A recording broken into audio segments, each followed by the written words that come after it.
Hi and welcome to this week's Wu Wei Wisdom Life Lessons teaching. It's great to be back with you all. This week we are talking all about self-blame. Now, do you always blame yourself when something goes wrong in your life? So if you are experiencing difficulties in your relationship, or a family member or loved one is struggling or unhappy, or if there are problems at work, do you always assume it's your fault, that it's because you're not good enough, that you're useless? Well, in this week's teaching, we're going to be uncovering the real cause of self-blame. We'll share the connection between dysfunctional childhood experiences and self-blame in adulthood. And of course, we'll be offering the solution to your self-blame habit.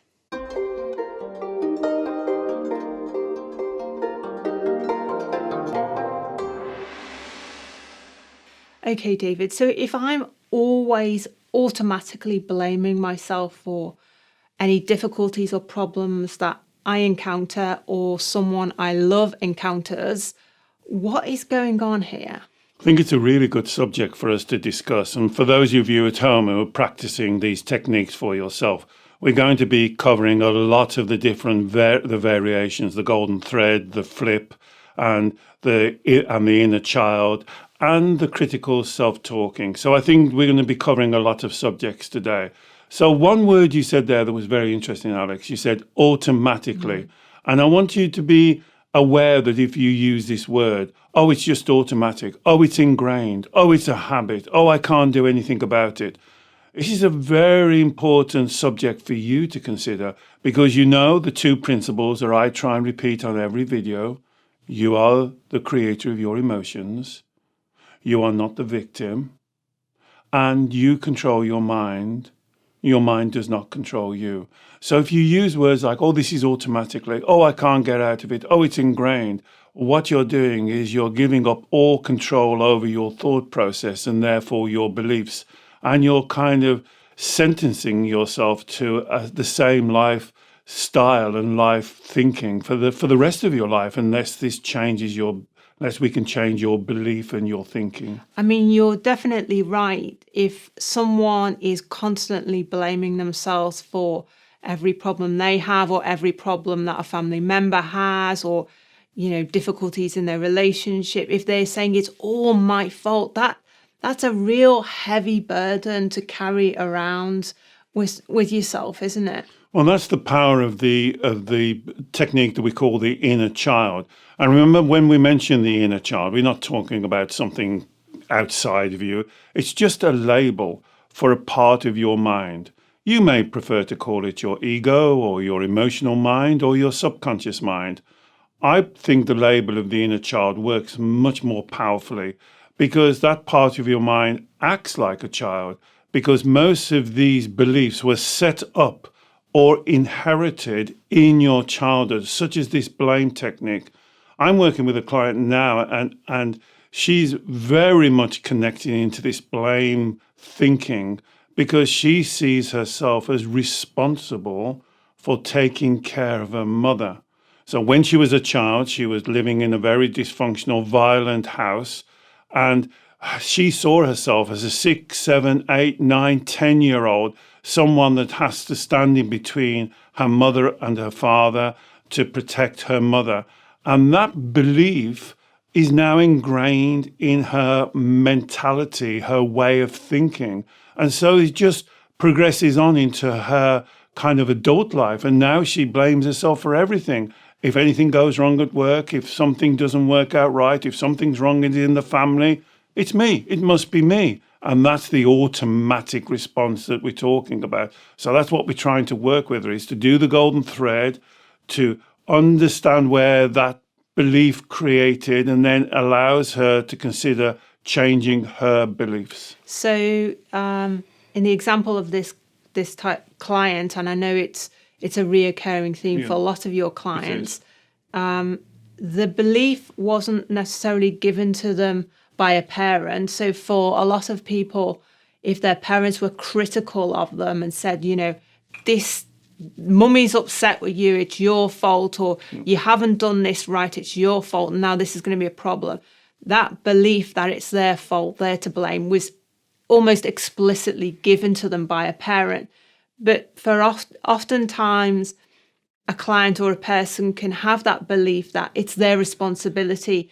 If mummy or daddy are upset, or if there's arguments, or if people are angry, or people leave the household, or there's some sort of dysfunctionality, the child can just assume that it's their fault without actually being explicitly having the finger pointed at them. That's very important, Alex, because you're absolutely right. It can be very specific where you're told, if it wasn't for you, we would be happy. If it wasn't for you, we would have more money. If it wasn't for you, we would be able to move and we're stuck.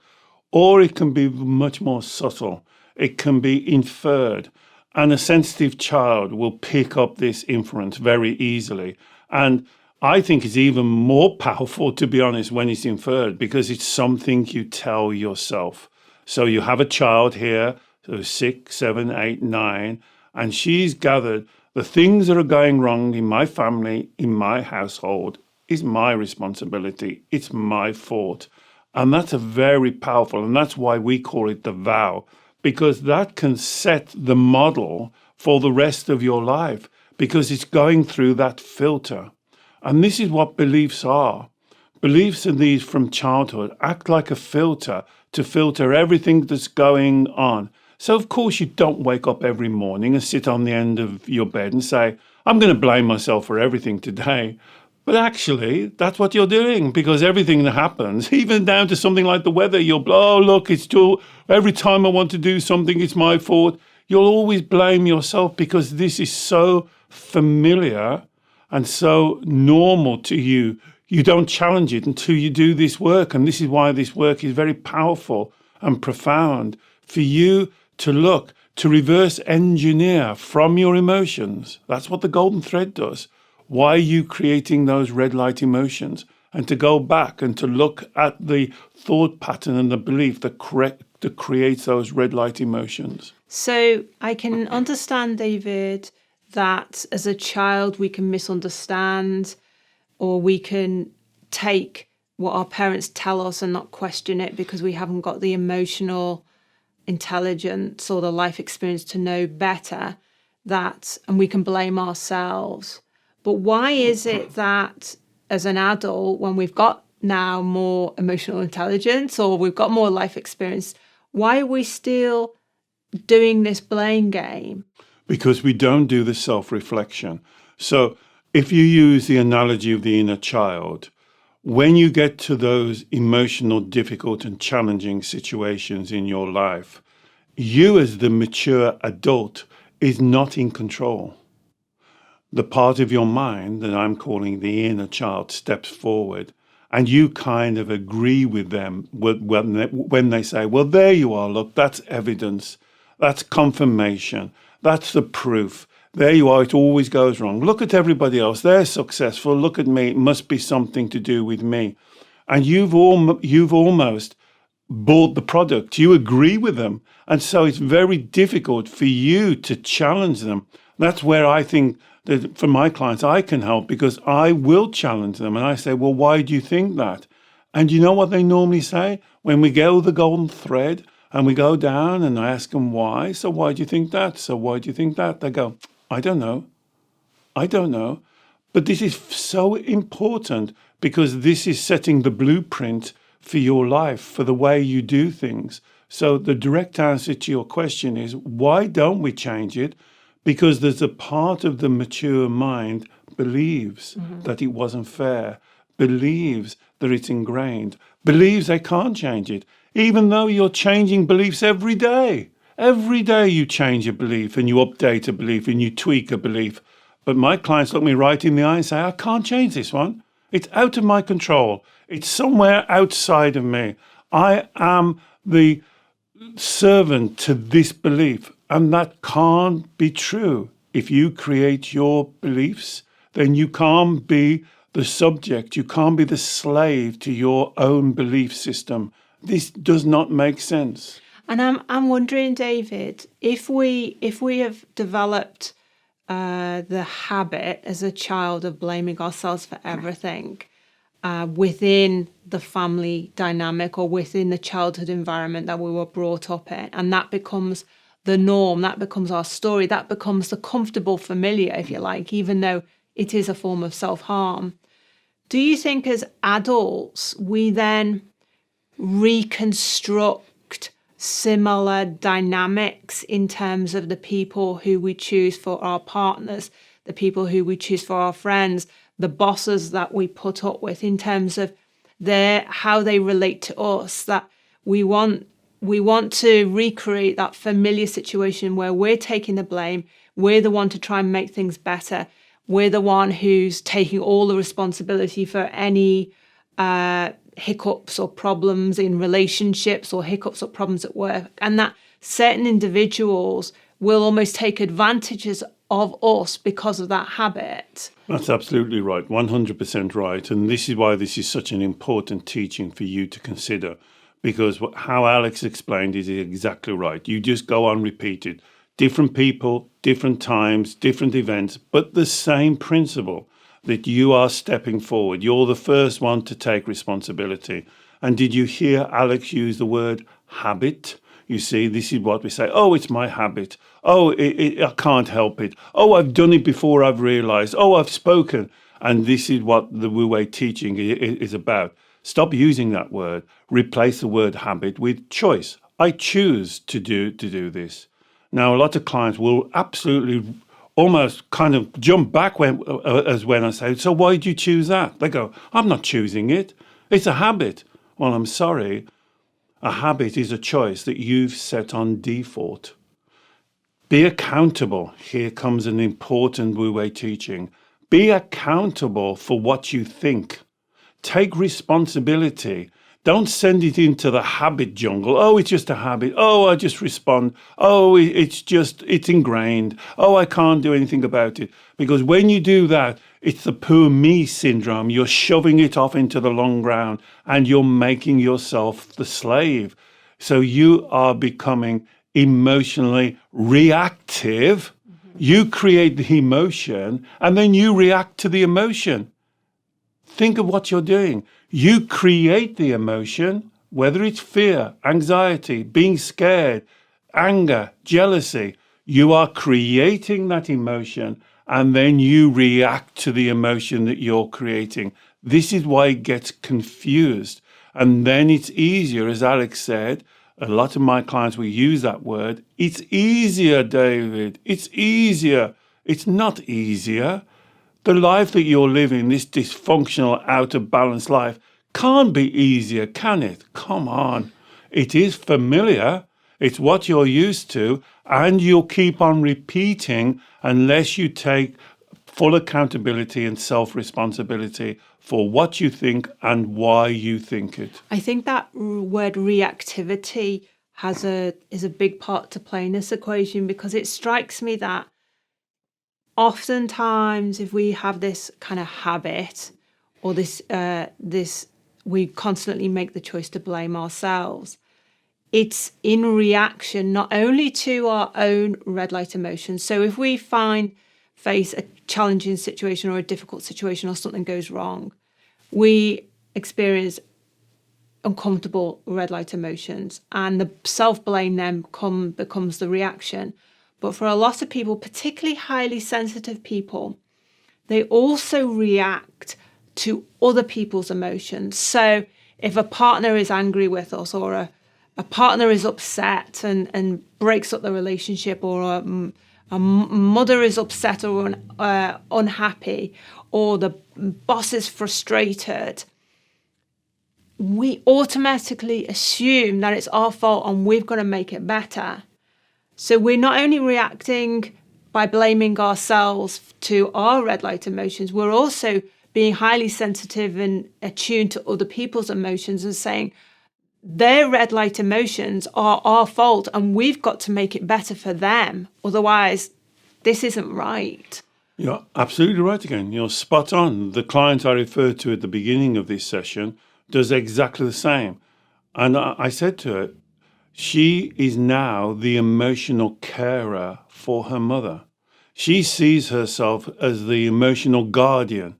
She sees herself as trying to be in control of her mother's emotions. And so she puts herself in as a kind of a guard for her mother not being upset, not being scared, not being angry, not being depressed, not being this, not being that. Her life is now absolutely focused on her mother's emotions. And this is why that teaching is so profound, life-changing. You are the creator of your emotions. You are not the victim. So therefore, other people create their own emotions. You do not create an emotion in someone else. The example that Alex used, if your boss is angry, upset, that's not your fault. He's creating that emotion.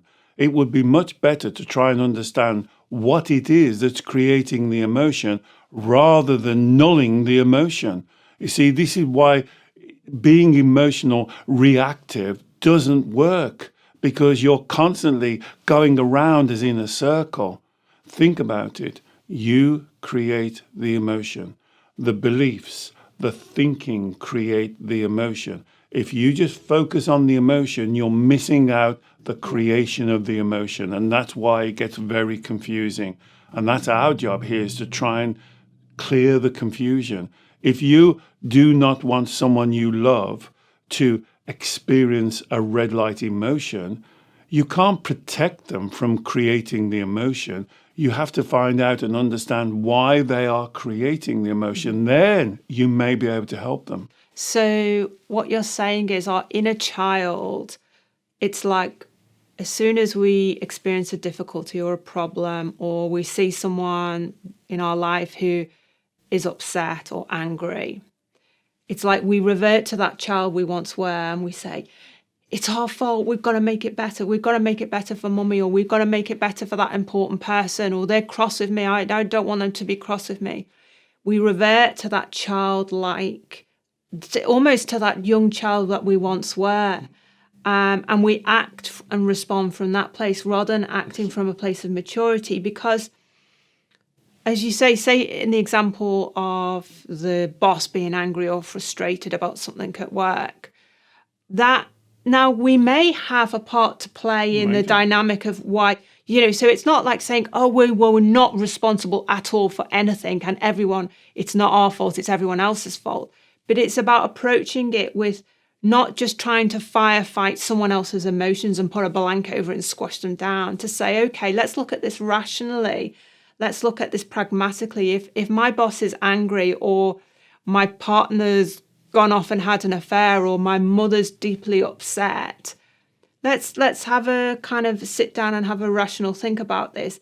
Do I actually have a part to play in that I can authentically do something about, rather than, I guess, wholesale saying it's all my fault, it must be me, I'm useless? I think it's redirecting your focus. Rather than focusing on the displaying emotion, you focus on the cause of the emotion. So using your example, if the boss is angry, and you may have had a part to play in him creating anger, wouldn't it be better to focus on what it is, the stimuli, the event, rather than focusing on their anger?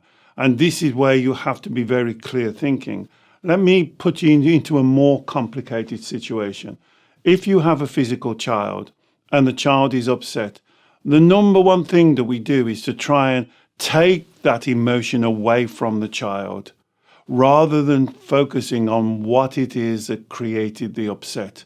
Because if you try and take the emotion away, put them in a cotton wool bubble, tell them, don't worry, give it to mommy and daddy will take care of it, you're not educating them at all. You're making them disabled to their emotions, rather than saying, you'd say better than I'm going to say, I can see and I acknowledge that you're really upset. Now let's focus on what's upset you. Let's see what it is about that incident, that event, that person, that challenge, that stimulus. Let's focus on that, because that's when you're an adult, that's when you can do something about it. So update that now to the boss. The boss is angry. Rather than kind of tiptoeing around his anger and trying to please him, Let's focus on what it is that made him angry. You could have had something to do with it. Wouldn't it be better to find out what part you had to play, and so you can learn the lesson? But in my experience, you had very little to do with it, and it's just the way that he deals with challenges, with stress, with difficulty. He thinks that this is the way to do it, to stomp around the office, to slam doors, to put files down, to raise his voice. That may be his technique. And then you can see that the real cause is nothing to do with you, or nothing to do. It's just a normal day in the office with normal situations that actually he can't deal with. And I guess if we do start to shift from a pattern of behavior of always taking the blame for things, of always trying to make things better, of always trying to people please to resolve problems, and then we start to act more authentically, to stand up for ourselves, to set boundaries and to say, hold on a minute, this is not all my fault. There's you have a part to play here, or let's have a conversation about this, rather than automatically saying it's all me. I would imagine for a lot of people, the other person, whether it's their boss, their partner, their parent, might not like that shift in behavior, because all of a sudden they are now having, I guess, not the finger pointed at them, but they are now also having to be more accountable, because you're standing your ground a little bit more. You're not taking responsibility for things that are not your responsibility. Exactly. There's a couple of things you said there was very important. You said standing up for yourself and clearing your boundaries. And when I work with clients on this, they see this as you've got to somehow stick out your chest and raise your voice and challenge and shout and scream. And standing up for yourself is nothing to do with that. It's just shifting the focus rather than on the emotion to the incident. So as Alex said, when you do that with a member of your family or your friends or somebody at work, when you stop focusing on their emotions and trying to placate them by people pleasing them or stroking them or bending over backwards or whatever you're doing, and say, oh, so that's interesting. So what is it that's actually made you upset? Let's see. And if you say, well, it's your fault. Great. Okay. Can you tell me why it's my fault? So I do not see this standing up for yourself or setting your boundaries as something that's aggressive. I see it as almost the opposite, as genuinely interested. If somebody says, well, it's your fault, David, I want to know why you perceive it to be my fault. You could be right. And if you're right, then I need to learn that lesson. But in my experience, it's very rare that one person is always right and one person is always wrong. But if you focus on the issue, the situation, the event, the person, you're more likely to sort that out than being reactive to the emotion. So it's a difference between being proactive to the event and being reactive to the emotion. Because if you're living your life in a reactive state, you're just like a pinball machine, bouncing off of everything, running around, trying to please everyone. And then in the end, you please no one, including yourself. And you become depleted, you become confused, you don't know what's what, you even forget your own beliefs. You're so busy trying to listen and conform with other people's beliefs and standards, you lose sight of what your beliefs are. And this is why it's so important. This is a very important teaching here, simply because it covers a lot of the things we talk about. We haven't even mentioned CCJ, criticizing, comparing, and being judgmental. And this is what the inner child does. It will criticize yourself. It will go, well, it's your fault, isn't it? It must be your fault. You're not good enough. And then you see you fall into the three lies. You're not good enough. You can't cope with this. This job is too much for you. They're always picking fault with you. Then you're being judgmental about yourself and about other people. So this is a kind of a carousel of despair going round and around, getting more and more confused rather than stepping back, bring it back to the basics. I create my emotions. I am not the victim of them. I control my mind. My mind does not control me. So when I think of something, let me find the reasons why I believe this, not just say it without believing it. Yeah, and not automatically follow what the inner child is telling us, which is Absolutely. basically the same blame story that we gave ourselves. Absolutely. when And we that's were why a the child. golden thread is so important, Alex, because it's a gentle way to say to yourself, so why do I think that? So where did that come from? And so many of our clients, they write to us and say, thank you, David, I've done the golden thread. I'm down to the 3 lies. I believe I'm not good enough now. What do I do now? Well, you do the golden thread again. You self-inquiry. Why do you believe you're not good enough? Where did that come from? Were you born not good enough? And all of my clients will say, no, of course I wasn't born not good enough. That doesn't make sense. So that means from year 0 to year 6, 7, 8, you have learned. You have learned that you're not good enough. Let's go and check who you learnt it from and make sure that they are responsible, good, authentic, and spiritual teacher to teach you such a profound lesson that's going to affect the rest of your life. Can we trust this teacher who is giving you this pearl of wisdom? My son, my daughter, you're not good enough. You will not be able to cope. You are unworthy or unlovable.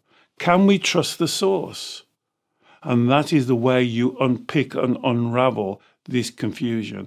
One of the most important things of the Wu Wei Wisdom model is to clear the confusion.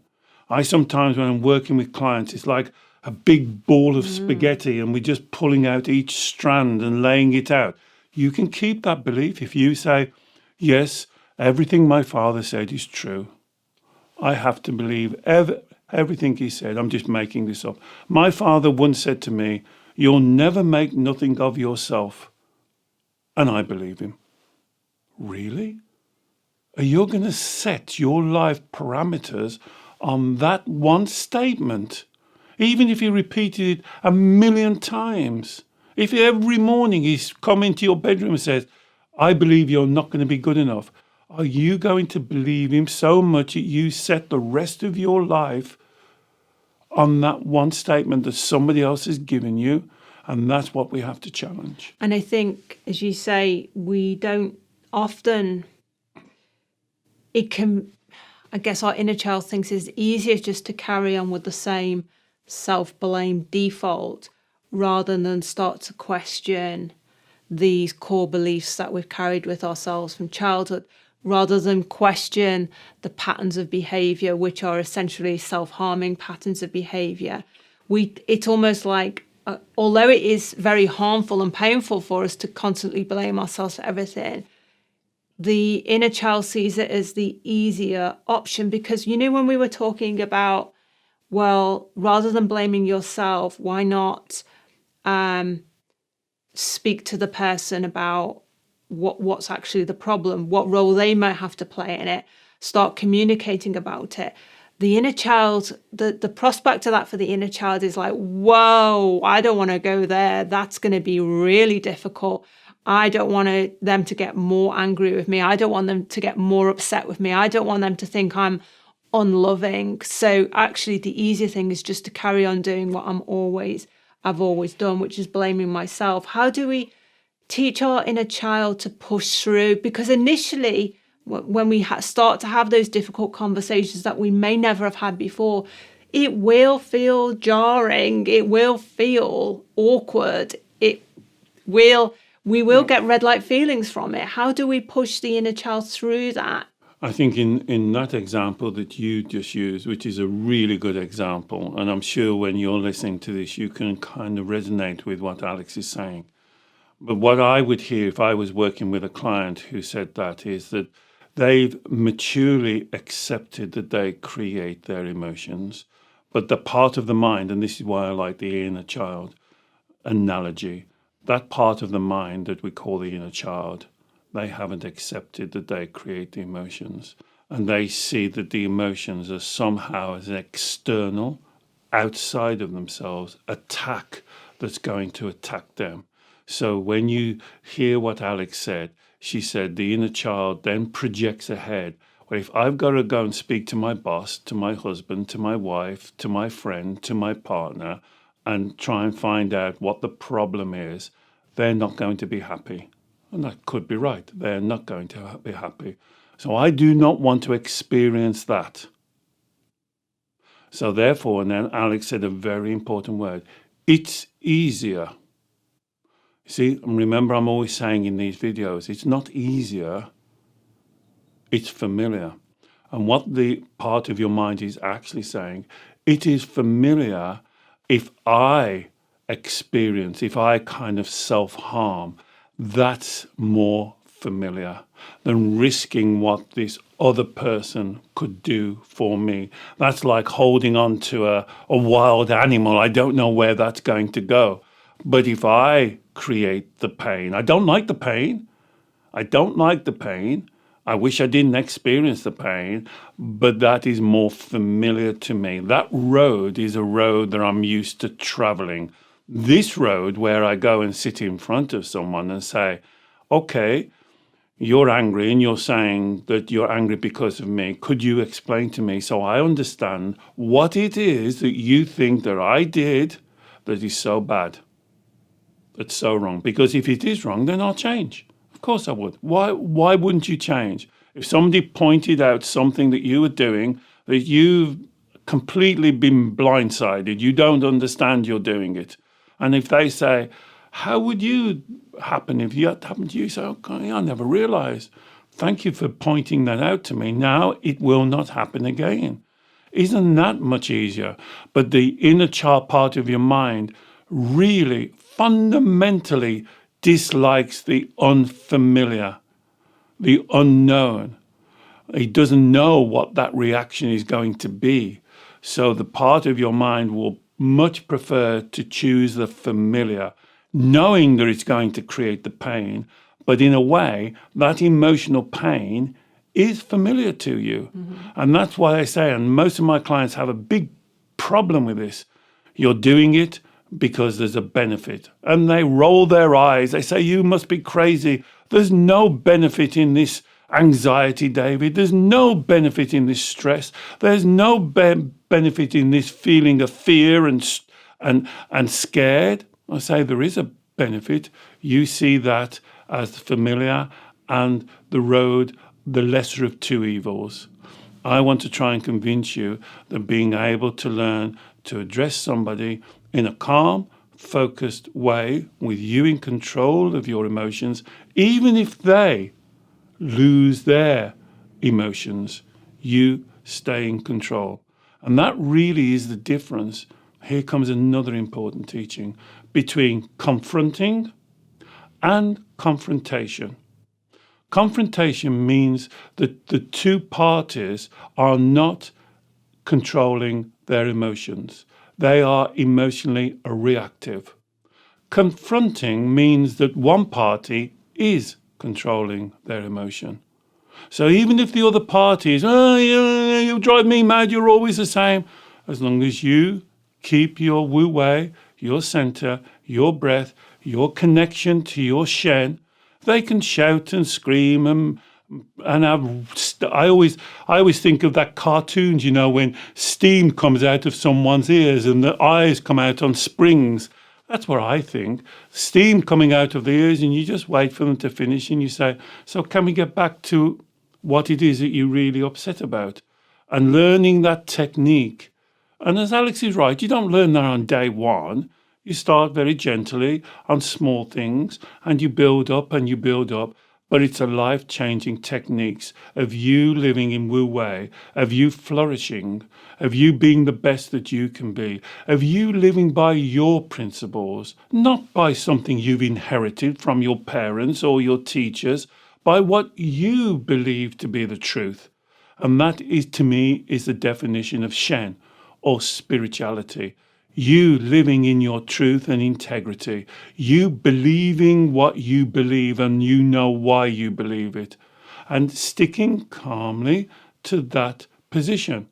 And yes, it will take time. And people say, how long? Years? No, it doesn't take years, but it may take a month or so. First of all, it starts with you clearing up your thoughts, you speaking the truth to yourself. Doesn't that sound strange? You speaking the truth to yourself. How many times do you lie to yourself and say, oh, it's just a white lie. It doesn't really matter. Nobody knows. No, speak the truth. Be honest. Start with you, and then it easily spreads out like dropping a pebble in a pond. The ripples will gradually go out and you're in control of it. And that speaking the truth is we've got to be so very careful what we say to ourselves, because if we constantly lie to ourselves by blaming ourselves for everything bad that goes on in our life, or everyone who is upset or angry around us, if we blame ourselves for that and have that inner narrative, that's a lie. Exactly. But we start to believe it to be the truth, and if we're not careful. You know something, Alex, that's very important, and a lot of clients say that to me, and I would disagree. I don't think you ever believe it. I just think it goes down to what you said earlier. It becomes the easy way out, the familiar road, speaking that narrative, telling yourself, oh, it's because I'm not good enough. Oh, it's because I'm unlovable. Oh, it's because I'm not worthy. Oh, it's because I can't cope. That is a kind of an easy, this word easy is very important in the inner child work. And I want you to replace it to familiar. It's a familiar way out. Oh, it's me. It's always me. It always ends up with me. Oh, leave it. Oh, I'll just go into a dark room and feel sorry for myself. And so it's a very familiar path. And that's what we're trying to change. And that's change, as I said, when you're doing this work, and I've said this literally hundreds of times on the video, it starts with you. Nobody even has to know that you're doing it. Just make sure that everything you think, everything you say is what you believe to be the truth. Kind of reflect on it every lunchtime and nighttime. Have I been truthful? Have I said those things I said? Were they critical? Did I actually believe it? Do I believe that that's truthful? And that's a great place for you to start. And it doesn't involve anybody. You don't have to go and pay a therapist. You can do this for yourself. Just keep a little diary if you're like a person that writes things down. And notice for yourself, have the honesty. How many times did I call it a lie. You know, most of my clients say, well, it's not really a lie, is it, David? They'll say, it's a white lie. Well, nobody hears. I would just say to myself. But, you know, one of the things that I've said a long time ago, and it went viral, is be mindful of your self-talk, because it's a conversation with the universe. Other people may not hear it, but when you tell yourself that, it affects your energy, your vibrations on a very deep, profound level. It changes you as a person. Mm-hmm. It changes how you walk, talk, eat, dress, sleep, live. And just work on that for yourself. Stop this blame game. This is a nonsense. How can you be responsible for everything and everybody else? It's a nonsense. And you know it's a nonsense. And I'm just wondering, you know, if we blame ourselves, it's constantly doing ourselves down. And absolutely. I guess we need to speak to ourselves and do that self-check as if, you know, would I blame a loved one, a best friend, my own child in the way I blame myself for everything? Would I say to them, it's your fault.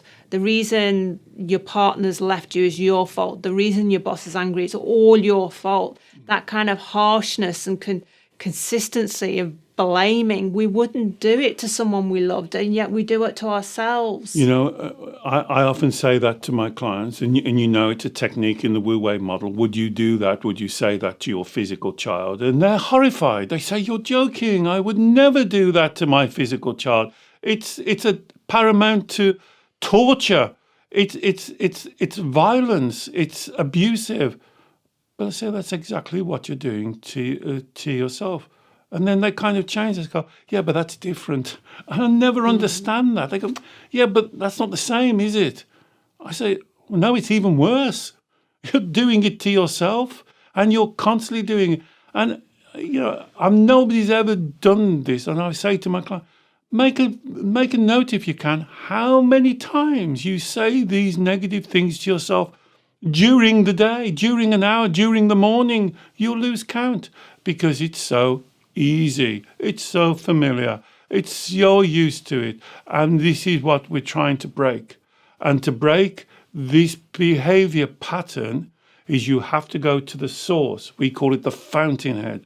You have to go right to the source and see where you first inherited that belief. When you first blamed yourself. When you first as a blamed child. yourself. Was that something that somebody told you? Did your parents, normally parents, but it could be teachers, it could be siblings, it could be somebody saying you're stupid, or you're fat, or you're thin, or you've got no sense, or you're crazy, or it's your fault. It's normally parents, the majority of the time. And then ask yourself, do I trust and believe this source? Whatever the source is, do I believe that everything they say, their character assessment of me as a child, as a 6-7-year-old child, their character assessment of me is going to now define the rest of my life? Come on.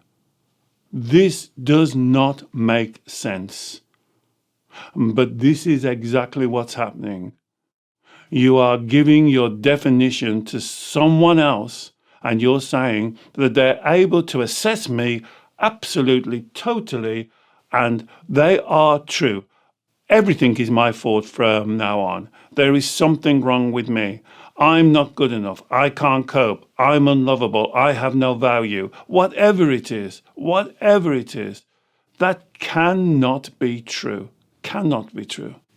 And so what would you say is the overriding life lesson here, David, with this teaching? I think the overriding life lesson is about going back to truth, honesty, and integrity. So if you're saying, okay, I've heard you, David, I'm going to reject your as your teaching. I am to blame for everything. It's obvious. It's obvious. Then I would ask yourself, do the golden thread, but do it truthfully. Do it with integrity. Why do you believe you are to blame for everything that goes wrong in your life, in other people's life, in the world? Why are you so important? Why does the world revolve around you? Why does the universe revolve around you and what you do and don't do?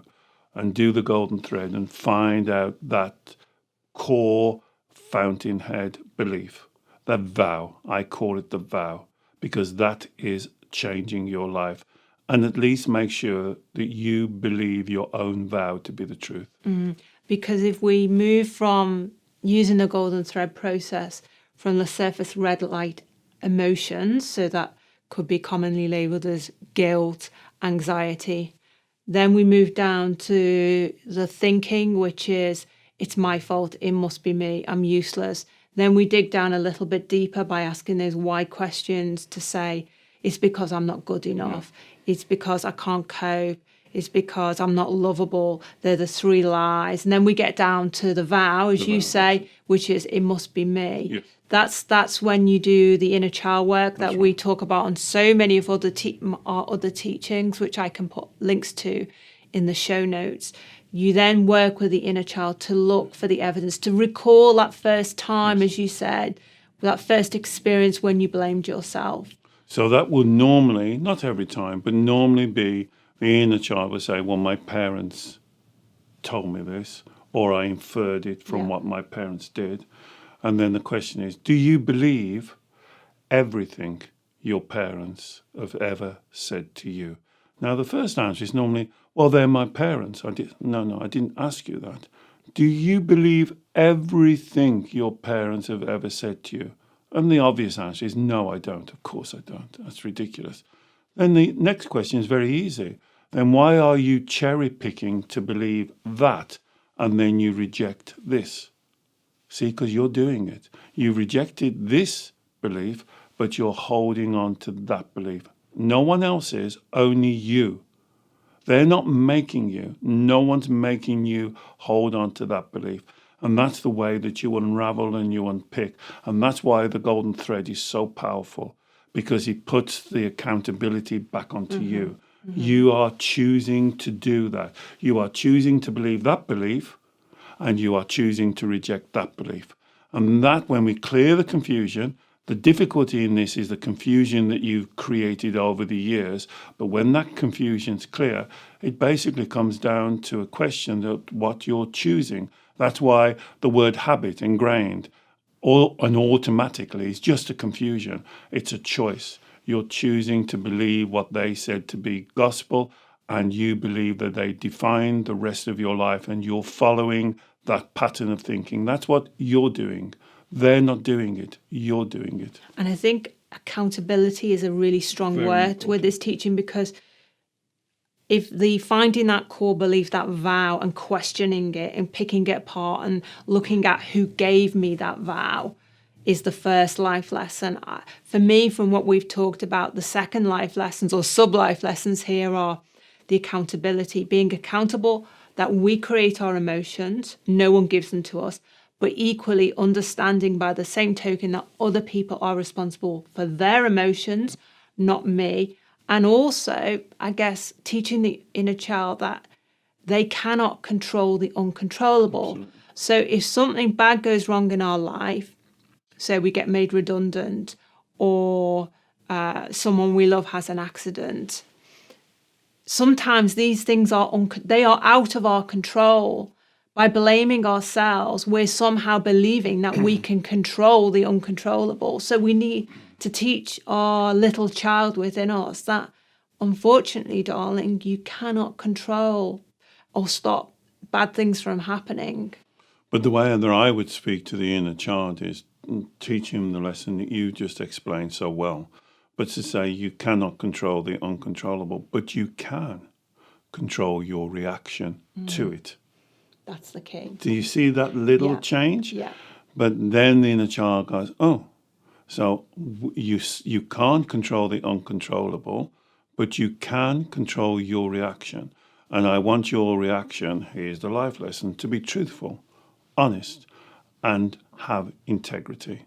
What do you believe? Why do you believe it? You control your emotions. And then you build another path that the child will slowly go down. And you'll be surprised once you start to pick up the momentum. Because remember, if the inner child really values familiarity, if you believe that teaching, the child loves familiarity, loves to know how it's going. Then once you set the new path, that becomes familiar. Yeah. So the inner child, and this is what always amazes me with clients, when we've done this, they look back and they'll laugh and they'll say, I can't believe I used to think that. It was so ridiculous, because the new way of thinking is the familiar way. And then you've made the transition. Now you're walking in Wu Wei. Now you're going to flourish. Now you're going to be authentic. Now you're going to be connected to your spirituality. Now you're going to be one rather than separate and fighting this internal fight. Now you're going to be in harmony. And that's what we do these teachings for you to live in harmony. Thank you, David. And as I said, we've done lots more teachings that I will put links to in the show notes, covering inner child healing, covering people pleasing, covering things like the CCJ, comparing, criticizing, being judgmental, covering things like how to set boundaries and how to deal with confronting people. If you're interested in working one-to-one with David on any of the subjects we've talked about today, David works by Zoom video call with clients all over the world every week. And I will also put a link so you can learn more about David's sessions in the show notes as well. And finally, please don't forget to subscribe to our YouTube channel. We produce new teachings every week, and we would love to share your journey with you. Bye-bye.